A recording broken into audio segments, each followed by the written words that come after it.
आप सुन रहे हैं आज तक रेडियो।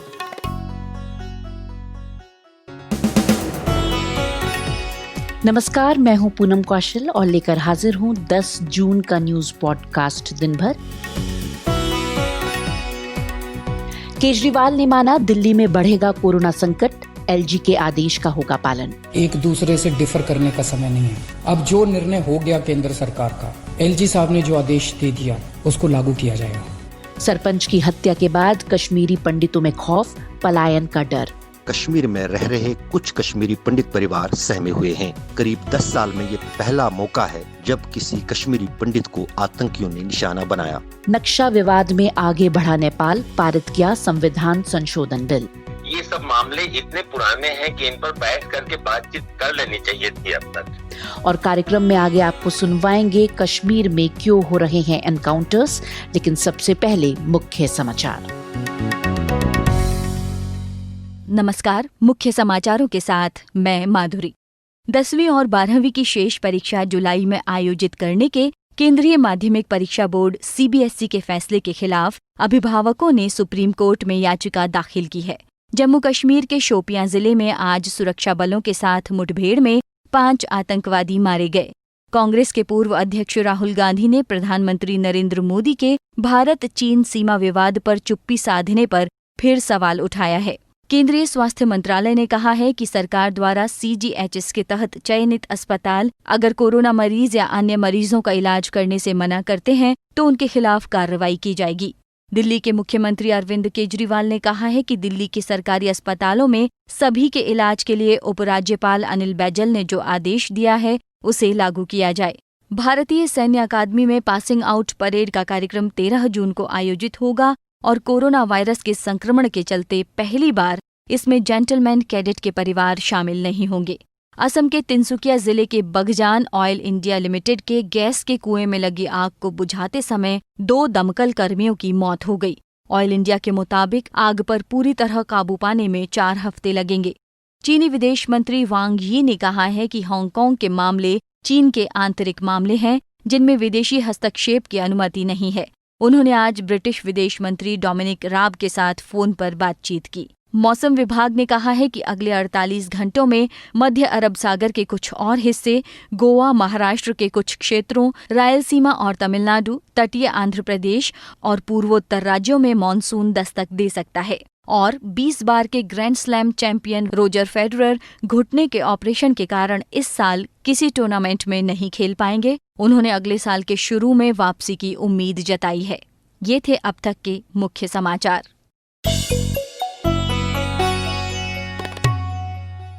आज दिन भर में सबसे पहले बात राजधानी दिल्ली की, जहां लगातार बढ़ रहे कोरोना संकट के मामले अब डराने लगे हैं। दिल्ली सरकार का अनुमान है कि यदि कोरोना की यही रफ्तार रही तो जुलाई के अंत तक 5.5 लाख मामले हो सकते हैं। ऐसे में सवाल उठा है कि क्या दिल्ली में पर्याप्त बेड उपलब्ध हो सकेंगे। दिल्ली सरकार के दिल्ली के अस्पतालों को सिर्फ दिल्ली के लोगों के लिए आरक्षित करने के फैसले को उपराज्यपाल अनिल बैजल ने पलट दिया था। अब मुख्यमंत्री केजरीवाल ने कहा है कि वो उपराज्यपाल के आदेश का पूरी तरह पालन करेंगे।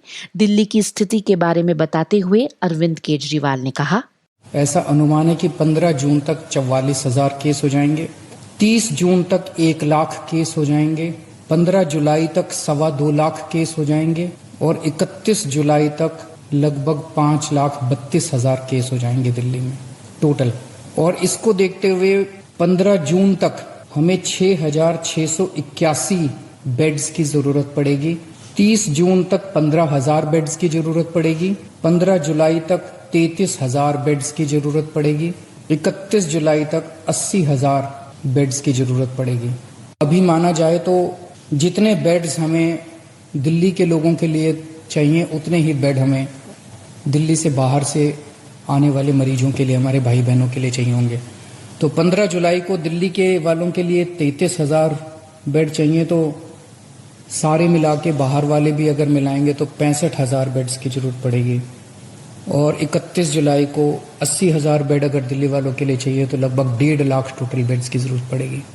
मैं खुद निकलूंगा कल से परसों से, मैं खुद जमीन पे उतरूंगा, मैं खुद जाके स्टेडियम्स को बैंक्वेट हॉल्स को, होटल्स को तैयार करवाएंगे हम लोग। जितना ज़्यादा से ज़्यादा हो सकेगा हम कोशिश करेंगे।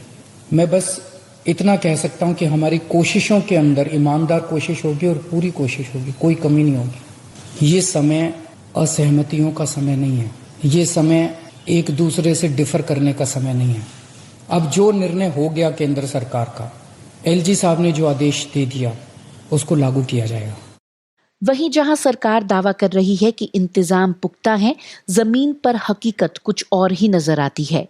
एक मरीज के तीमारदार ने अस्पताल के बाहर आज तक से बातचीत करते हुए कहा, यहाँ पे सीरियस थी थोड़ी सी, कम यहाँ लेके आए, 3 दिन हुए हैं भर्ती हुए। तो आईसीयू में बता रहे हैं कि 5 नंबर फ्लोर पे तुम्हारी माँ आईसीयू में है। अब दोबारा मैं गया, मैंने कि पता करके आओ गार्ड साहब से बोल के, तो वो यूँ कहते हैं कि मैं ऊपर नाम बताइए, मैंने लिख के ले गए। आधे घंटे बाद आया गार्ड, मुझसे कहता है कि डेथ हो गई। अच्छा, मैं ऐसा कैसे मान लूँ? उधर राजस्थान में 24 घंटों के भीतर कोरोना संक्रमण के 123 नए मामले सामने आने के बाद सरकार ने राज्य की सीमाओं पर सख्ती बरतने के निर्देश दिए हैं। राजस्थान में अब तक संक्रमण के 11,000 से अधिक मामले सामने आ चुके हैं। अब सरकार ने 1 सप्ताह के लिए अपनी सीमाओं पर सख्ती बरतने का आदेश दिया है। अधिक जानकारी के साथ जयपुर से आज तक संवाददाता शरद कुमार। राजस्थान में कोरोना के बढ़ते मामलों के बीच राजस्थान सरकार ने बिना इजाजत राज्य में आने जाने पर रोक लगा दी है। राज्य सरकार ने आदेश जारी किया है कि बिना कलेक्टर, एसपी और एसडीएम के आदेश के बिना कोई भी व्यक्ति राज्य के अंदर नहीं आ सकता और इसी तरह से राज्य के बाहर नहीं जा सकता है। उसे इजाजत लेनी होगी। साथ ही बॉर्डर पर डॉक्टरों की टीम होगी जो स्क्रीनिंग करने के बाद ही व्यक्तियों को अंदर आने देंगे। इसी तरह से एयरपोर्ट पर भी अब डॉक्टरों की टीम होगी, जो भी यात्री निकलेगा उसकी जांच की जाएगी। राजस्थान में कोरोना का कहर बढ़ता ही जा रहा है। पिछले 1 सप्ताह में अकेले 2000 से ज्यादा मामले आ गए हैं और राज्य में अब तक का सर्वाधिक मामला कल 350 से ऊपर आया, जबकि सबसे ज्यादा मौतें अकेले जयपुर में 100 हुई। राज्य सरकार का कहना है कि अगर इसी तरह के हालात रहें तो एक बार फिर से सख्ती करनी पड़ सकती है। हालांकि स्वास्थ्य मंत्री रघु शर्मा का दावा है कि हमने 25,000 रोज कोरोना जांच की व्यवस्था कर रखी है, जिसकी वजह से कोरोना पर काबू पाया जा रहा है। इसी तरह से 1 लाख क्वारंटाइन बेड की और करीब 1,000 वेंटिलेटर की हमने व्यवस्था कर रखी है। राज्य सरकार पूरी तरह से व्यवस्था कर रही है, मगर जिस तरह से लॉकडाउन की छूट के बाद लोग सड़कों पर निकले हैं, उसे देखते हुए स्वास्थ्य विभाग की चिंता बढ़ गई है। शरद कुमार, जयपुर, आज तक। और वहीं भारत में अब कोरोना संक्रमण के मामलों की तादाद 2,76,000 को पार कर गई है। स्वास्थ्य मंत्रालय के डेटा के मुताबिक अब तक कुल 1,35,205 लोग ठीक हो चुके हैं, जबकि संक्रमण के सक्रिय मामले 1,33,632 हैं। ये पहली बार है जब भारत में ठीक होने वालों की तादाद कुल सक्रिय संक्रमित मरीजों से ज्यादा है। भारत में अब तक कुल 7,745 लोगों की मौत भी हो चुकी है। बीते कुछ दिनों में कई राज्यों में संक्रमण की रफ्तार में तेजी आई है, जिससे संकेत मिल रहे हैं कि आने वाले दिनों में भी संक्रमण के मामले और ज्यादा बढ़ेंगे। सवाल ये भी उठ रहा है कि क्या भारत में कोरोना का कम्युनिटी ट्रांसमिशन हुआ है? एम्स के डायरेक्टर रणदीप गुलेरिया का कहना है, पूरे देश की बात करें तो देश में तो कम्युनिटी ट्रांसमिशन नहीं हो रहा है, लेकिन अगर हम कंटेनमेंट जोन की बात करें, चाहे वो दिल्ली हो चाहे मुंबई हो, वहां पे लोकल कम्युनिटी ट्रांसमिशन या लोकल स्प्रेड होने के चांसेस हैं, क्योंकि तभी वहां पे इतने केस बढ़ रहे हैं, क्योंकि वहां पे एकदम जो है लोकल स्प्रेड हो सकता है। और मेरा ये मानना है कि इसीलिए हमें वहां पर ज्यादा फोकस करने की जरूरत है। केस फाइंडिंग, कंटेनमेंट, आइसोलेशन और टेस्टिंग यहाँ पे और ज्यादा जरूरी हो जाता है। सवाल ये भी है कि क्या भारत में कोरोना का पीक आ गया है? डॉक्टर गुलेरिया कहते हैं, तो जून में अभी केसेस तो बढ़ रहे हैं और जैसे जैसे लॉकडाउन खुल रहा है, अगर हम पूरी सावधानी नहीं रखेंगे तो केसेस और भी बढ़ सकते हैं। पीक कब आएगा ये कहना मुश्किल है, ये भी हो सकता है और ये मेरा मानना है कि अलग क्षेत्रों में पीक अलग टाइम पे आएगा। जैसे मुंबई है, मुंबई में केसेस बढ़ रहे हैं, हो सकता है कि उनका पीक जल्दी आ जाए, दिल्ली में उसके बाद पीक आए, और फिर और जो शहर हैं और जगह हैं जहाँ पे केसेस अभी इतने नहीं है, वहाँ पे छोटे छोटे पीक्स आ सकते हैं। पीक की जो हम डेफिनेशन कहते हैं वो अलग अलग एरियाज में अलग टाइम पे आएगी और उसकी जो स्टीप है, मतलब पीक में कितने केसेस होंगे वो भी एरिया टू एरिया वेरी करेगा। और यहाँ सभी के मन में ये सवाल है कि कोरोना से छुटकारा कब तक मिलेगा। इस पर डॉक्टर गुलेरिया का अनुमान है, कोरोना के केसेस आस्ता आस्ता कम होंगे, जैसे जैसे हमारी हर्ड इम्यूनिटी बढ़ेगी। कुछ एरियाज में जल्दी कम होने लगेंगे, कुछ में टाइम लगेगा, लेकिन ऐसा नहीं है कि वो एकदम खत्म हो जाएंगे। तो कुछ हद तक केसेस जो हैं वो काफी महीने रहेंगे। मेरा मानना है कि अगले साल तक भी रह सकते हैं, लेकिन केसेस कम हो जाएंगे क्योंकि हमारी कुछ हद तक इम्यूनिटी बढ़ जाएगी। दूसरा चीज ये है कि अगर वैक्सीन जल्दी आ जाती है और वैक्सीन हम सब ज्यादा लोगों को अब हाई रिस्क पॉपुलेशन को दे सकते हैं, तो हम लाइफ्स भी सेव कर सकते हैं और उससे भी लोगों की इम्यूनिटी बढ़ जाएगी और तो भी कोविड-19 जो है वो बहुत कम हो जाएगा। तो ये थे एम्स के निदेशक डॉक्टर रणदीप गुलेरिया। आज तक रेडियो, aajtak.in/radio, ये हमारा पता है, लेकिन हम आपके पसंदीदा ऑडियो प्लेटफॉर्म्स पर भी हैं। Google podcast, Apple podcast, Spotify, Jio Saavn जैसे ठिकानों पर भी आप हमें सुन सकते हैं। और अगर YouTube आपकी पसंदीदा जगह है तो वहां पर भी हमें सब्सक्राइब कीजिए। आज तक रेडियो, सुनता है सारा जहां। और अब बात भारत चीन सीमा विवाद में कांग्रेस नेता राहुल गांधी के विवादित बयानों की। राहुल गांधी लगातार ट्विटर पर चीन सीमा पर तनाव के मुद्दे पर सरकार पर निशाना साध रहे हैं। वो कभी शायरी करते हैं तो कभी तीखे सवाल। अब एक ट्वीट में राहुल ने कहा है कि चीन ने लद्दाख में हमारी जमीन कब्जा ली है, लेकिन प्रधानमंत्री खामोश हैं और सीन से गायब हैं। राहुल की इस तंज पर प्रतिक्रिया देते हुए केंद्रीय मंत्री रविशंकर प्रसाद ने कहा, देखिए, मैं राहुल गांधी के बारे में एक ही बात कहना चाहता हूं कि राहुल गांधी देश की अर्थनीति को कितना समझते हैं और देश की सामरिक नीति को कितना समझते हैं, इस पर कभी बहस होनी चाहिए। और ये बात मैं बहुत जिम्मेदारी के साथ कहना चाहता हूँ। राहुल गांधी को इतनी तो समझदारी होनी चाहिए कि चीन के साथ सामरिक संबंधों पर ट्विटर से सवाल नहीं पूछा करते। कम से कम चुनौती भरे मामलों में, विदेश नीति में, क्या वो खुलकर इस तरह से सवाल पूछना उनका लाजिमी है क्या? हम देश भर के साथ सद्भाव और शांतिपूर्ण तरीके से रास्ता निकालते हैं और निकालेंगे। राहुल गांधी जी, कृपया कर करके आप थोड़ा सा इन चीज़ों को सीखिए। आप वही हैं जिन्होंने बालाकोट के हमले के बाद भी सबूत मांगा था। तो ये थे केंद्रीय मंत्री रविशंकर प्रसाद। लद्दाख में भारत चीन सीमा पर अब तनाव कुछ कम हुआ है। दोनों देशों के बीच बातचीत जारी है। और अब बात उत्तर प्रदेश की। मुख्यमंत्री योगी आदित्यनाथ जब से सत्ता में आए हैं, गायों की सुरक्षा उनकी प्राथमिकता रही है। अब यूपी सरकार ने गोवंश हत्या से जुड़े कानून में बदलाव करके इसे और सख्त कर दिया है।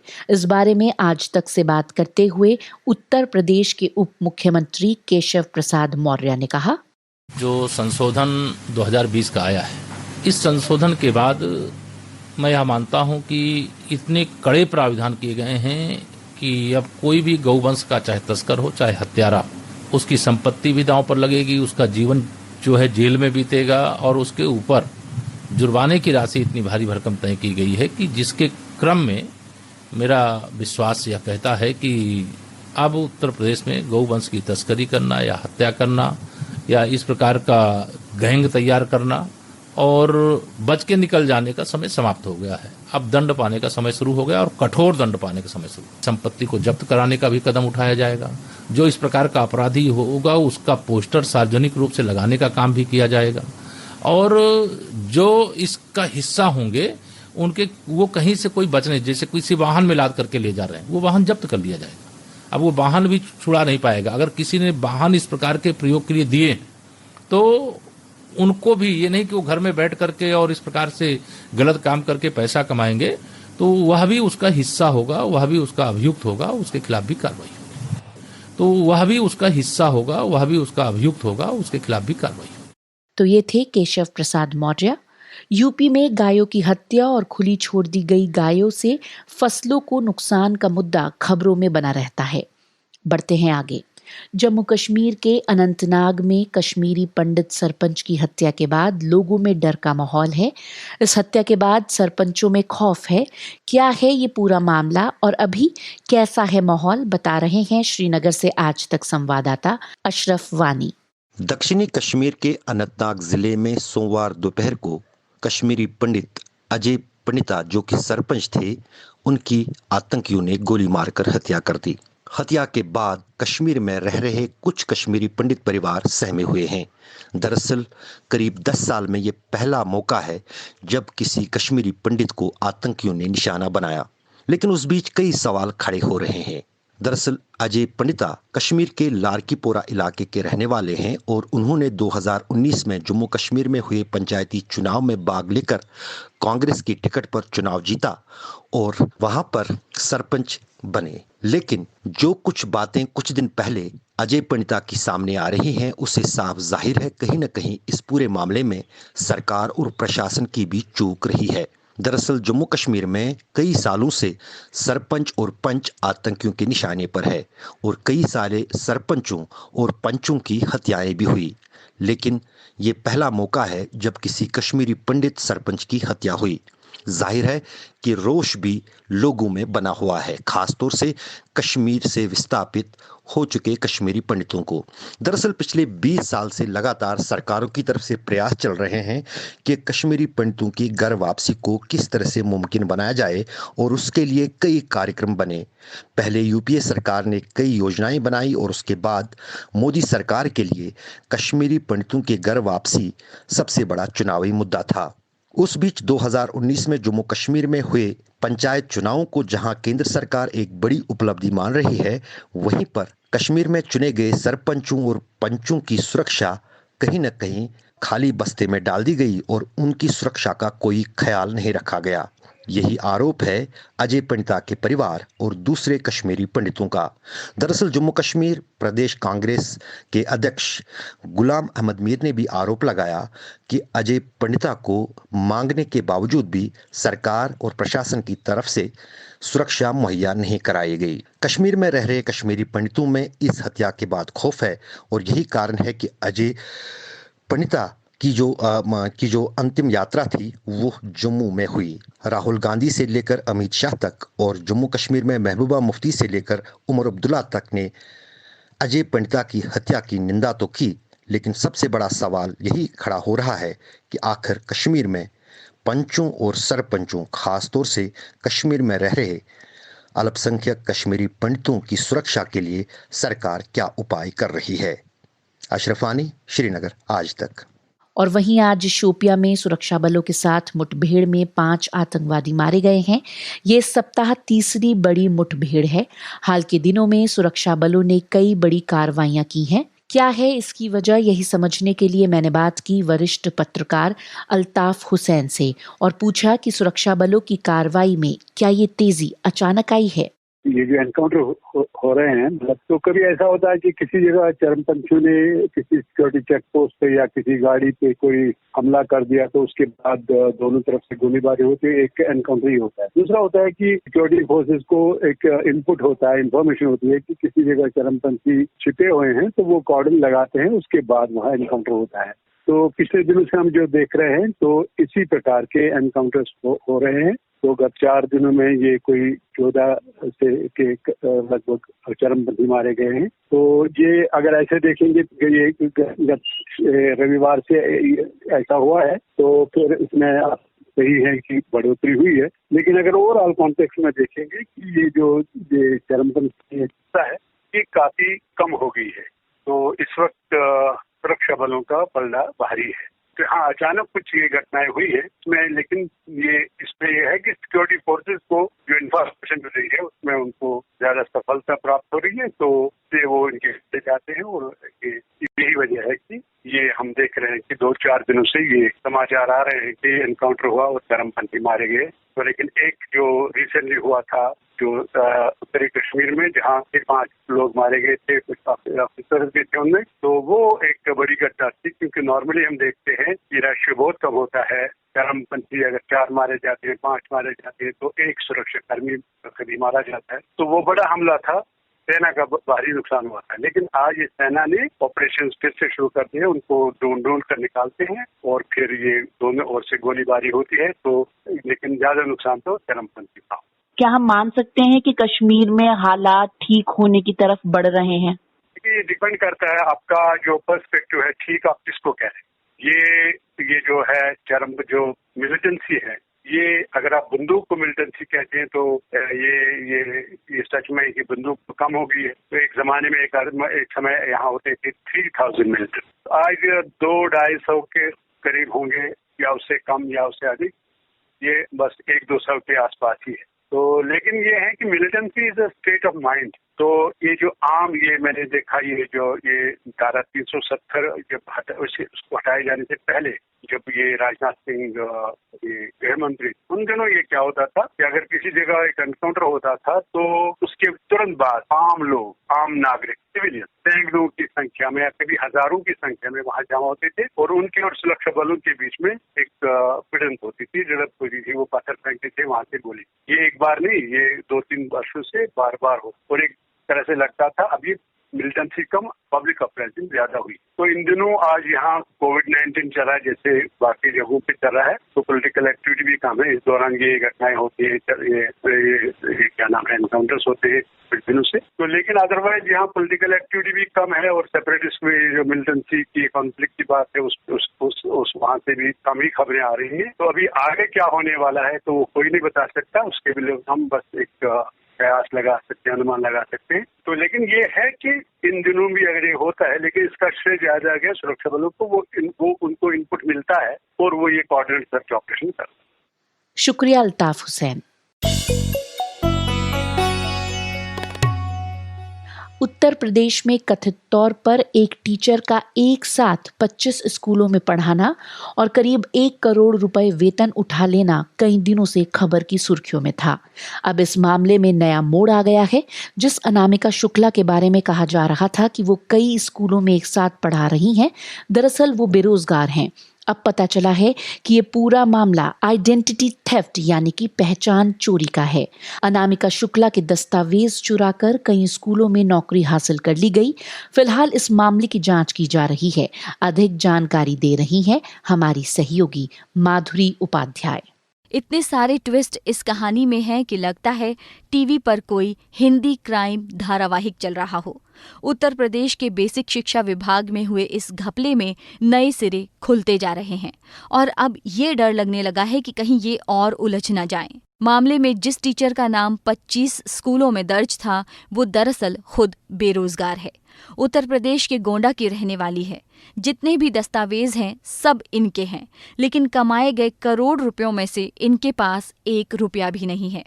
आज तक के संवाददाता ने असली अनामिका शुक्ला से बात की, तब उन्होंने बताया कि कैसे अखबार में और टीवी न्यूज़ में अपना नाम देखकर इनको शक हुआ कि शायद ये मैं हूँ। उसके बाद ये खुद सामने आई और पुलिस में शिकायत की। सर न्यूज़पेपर में देखा, अब जहाँ से मैंने बीएड किया है वहाँ की फ़ोटो उस पर चस्पा थी, उससे मुझे पता चला कि ये मेरे बारे में ही बात की जा रही है। फिर मैंने अपने हस्बैंड से इस बात से कंसल्ट किया, फिर हम लोगों ने सोचा अब आगे क्या कार्रवाई की जाए। तुरंत अपने जो है सारे प्रपत्रों के साथ में और बीएसए ऑफिस में जाकर के हम पहुँचे और वहाँ पे हम सर से मिले। सर को बताया कि हमारा पक्ष क्या है, अपना पक्ष रखा। जुलाई 2017 में वांट निकला था कस्तूरबा गांधी आवासीय विद्यालय में, तो नौकरी की आवश्यकता थी, तो इसलिए मैंने फॉर्म भरा। अपने तंत्र पे भरोसा करके दिए थे कि मेरे अभिलेखों को संभाल के रखा जाएगा। अब ये तो उनकी जिम्मेदारी है, वो जाने कहाँ से गायब हुआ कैसे। दरअसल इसी मामले में एक और टीचर को कासगंज में पकड़ा गया था जिनका नाम प्रिया सिंह था और वो अनामिका के नाम से काम कर रही थी। ऐसे ही इसी नाम से अलग अलग जगहों पर कई टीचर्स बच्चों को विज्ञान पढ़ा रही थी। शिक्षा विभाग मामले को सुलझाने में जुटा हुआ है। बेसिक शिक्षा विभाग की तरफ से डिजिटल डेटाबेस तैयार करने के दौरान ये जानकारी सामने आई कि एक टीचर कैसे कई जगहों पर उपस्थित हो सकती है। बाद में जब मामले की जांच की गई तब सब कड़ियां एक के बाद एक खुलकर सामने आ रही हैं। शिक्षा विभाग ने कहा है कि अगर किसी शिक्षा अधिकारी को इसमें शामिल पाया गया तो उस पर भी कार्रवाई होगी, मगर लगता है कि अभी इस मामले में और कई खुलासे होना बाकी है। हो सकता है कि अभी और भी कई अनसुलझी और अनामिका दास्तानें हों। माधुरी, आज तक रेडियो। आज तक रेडियो की नई पेशकश, आज का दिन, हर सुबह 7 बजे से देश विदेश की खबरें, रिपोर्टें, इंटरव्यूज, बाजार का हाल, खेल की दुनिया और सबसे दिलचस्प बात यह कि भारत और दुनिया के बड़े अखबारों की समीक्षा। आज के दिन आज तक रेडियो का नया खबरनामा सुबह 7 बजे से घंटे भर। पता वही aajtak.in/रेडियो। आज तक रेडियो सुनता है सारा जहां। और अब बात अमेरिका की। अमेरिका में अफ्रीकी मूल के नागरिक जॉर्ज फ्लॉयड की हत्या के बाद चल रहे विरोध प्रदर्शनों के बीच अमेरिका के इतिहास में पहली बार किसी काले अमेरिकी को वायुसेना का प्रमुख बनाया गया है। ये उपलब्धि हासिल की है चार्ल्स ब्राउन जूनियर ने। अधिक जानकारी दे रहे हैं हमारे वरिष्ठ सहयोगी परवेज आलम। जैसे ही अमेरिकन सेनेट ने मंजूरी दी, वैसे ही जनरल चार्ल्स ब्राउन जूनियर अमेरिकी एयरफोर्स के चीफ ऑफ स्टाफ घोषित कर दिए गए। राष्ट्रपति ट्रंप ने फौरन ट्विटर पर जश्न मनाया। उपराष्ट्रपति पेंस खुद सेनेट में मौजूद थे। एक तरफ अमेरिका में इतिहास लिखा जा रहा था कि general Charles brown air force chief of staff के पद पर पहुंचने वाले पहले काले आदमी हैं, और दूसरी तरफ अमेरिकी फजा में 2 हफ्ते से नारे गूंज रहे हैं, ब्लैक लाइव्स मैटर। मतलब सिर्फ इतना कि काला भी इंसान है, और यही अमेरिका का सबसे बड़ा विरोधाभास है।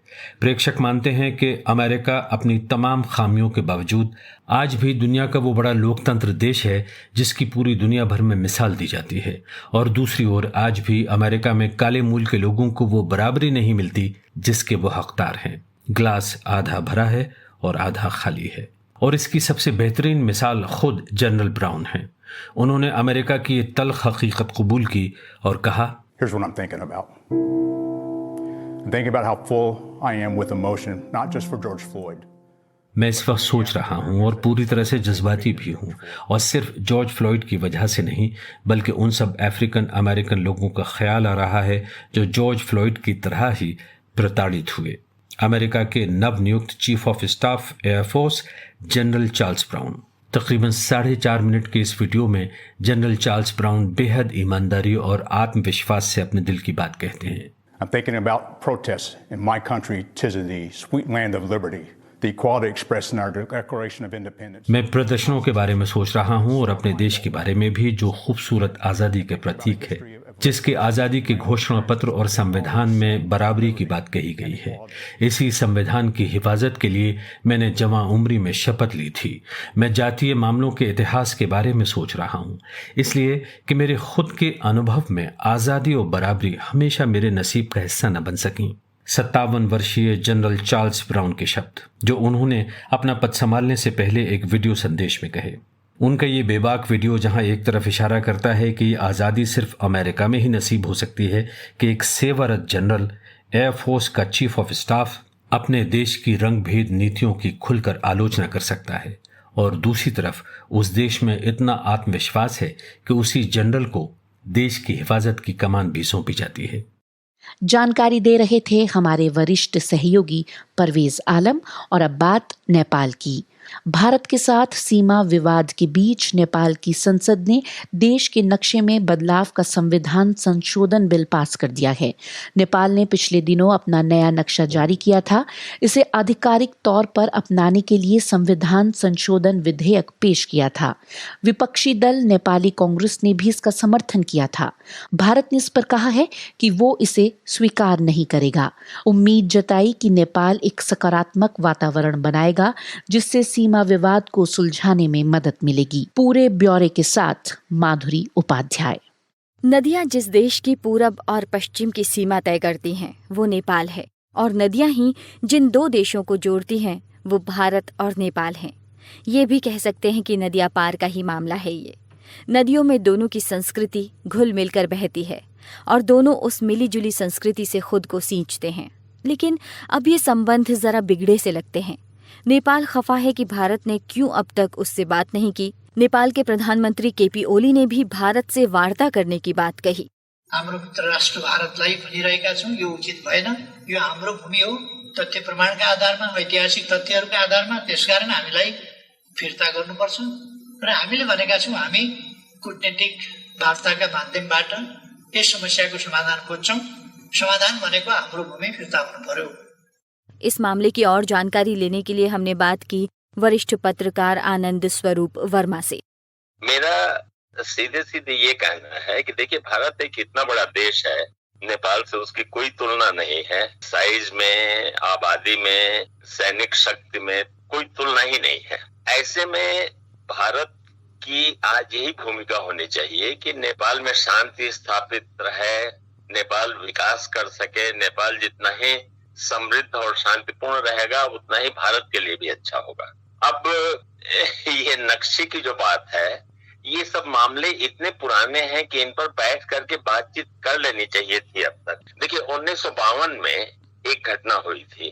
नेपाल ने मांगा था भारत से अपने कुछ आर्मी के ऑफिसर्स को, ताकि वो उनको ट्रेन कर सके रेडियो ऑपरेटर के रूप में। 1 साल के लिए वो लोग गए थे और 1 साल के लिए गए और 17 साल रह गए और केवल ट्रेन ही नहीं किया, नेपाल चाइना बॉर्डर पर उन्होंने 18 पोस्ट तैयार किए, राजा को यह समझा करके कि चीन से नेपाल और इंडिया दोनों को खतरा है, और वो वहां पर 17 साल तक उन पोस्ट पर तैनात रहे, जो कि 1 साल के लिए गए थे।